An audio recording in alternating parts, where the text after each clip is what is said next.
Alright, welcome. This video is a guide to ukuleles for kids and some simple musical accessories that are fun and can help make playing more enjoyable. I'm going to explain 6 different accessories that I constantly recommend to my students. I'm not saying that you need all of these, but I think it'd be good for you to know what they do and be able to decide which is going to be useful for you.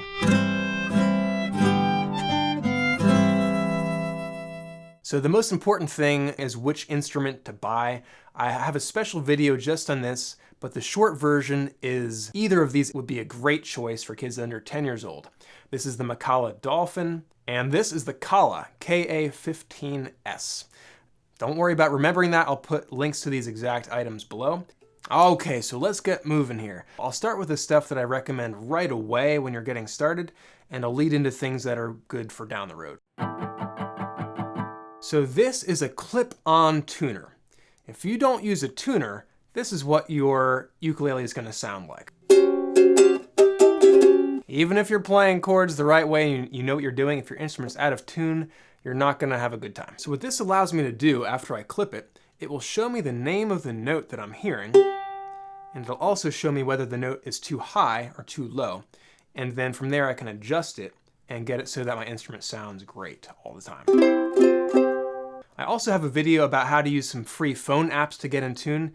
These are okay, but if you want your child to be independent with tuning and you don't want them to rely on having a phone nearby, this is a good thing to have. So next, whenever I buy an instrument, I like to get a case to keep it in so that if I'm traveling or if I'm going on vacation or I want to just go to my friend's house, like I can put it in the bag and transport it safely without having to worry about scratching it up. There's a lot of different case options. I'll put a few links to ones that my students really like because they look cool and they also offer enough protection to do some good. This book has made my life so easy. All of the songs in here are great.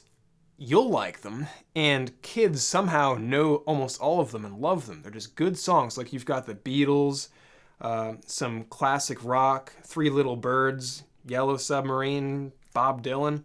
I mean, the approach that this book takes is really excellent, and even if you, as a parent, don't know how to play yet, it's written clearly and simply enough that you could get them started. Obviously, it's nice to have a teacher. I'm happy to give you some guidance on how to find one or share some videos through my channel that can help you get started. But this book is just great. Make sure that you get Method and Songbook because it's the best value. It's not an expensive book, and you'll have a lot of fun with this. I'll put a link below. So people who are serious, use a strap. What it does is it allows you to keep a really consistent position of the instrument and to play really well. There's a few styles of straps. I've tried a lot of them out. I think this is the best to start with, and you don't need this right away. If you watch some videos about how to hold it properly, like this, you can do a good job like that. But kids like the strap because they can walk around the house and strum and play, and it's fun. I have had a really hard time finding ones that are the right size for kids right out of the box. This is the closest one I found, but still I sometimes cut it and sew it to be a little bit shorter to fit the student. The idea here is that you don't want it to be so low like this, and you don't want it to be like this. So you're just going for sort of the middle, like the solar plexus area. We're almost there. 2 more items to go. Next is a foldable music stand.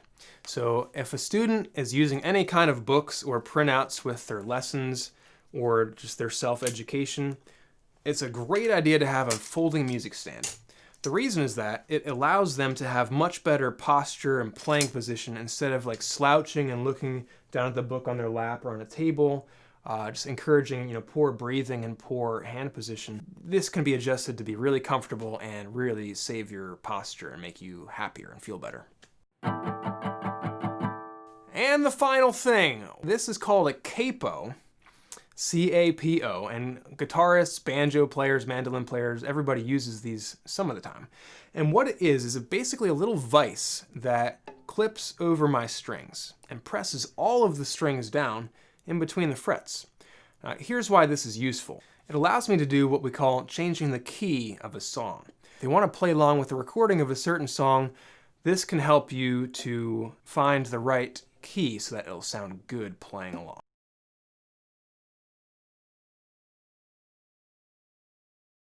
More of an advanced thing, but definitely good to have it on hand in case you need it. Nice job, we did it. Thank you for being here, and stay tuned for future videos that help kids learn to play their first songs on guitar, ukulele, and Loog guitar. And I'll also be making more videos to help you make good buying choices so that you don't buy a terrible instrument.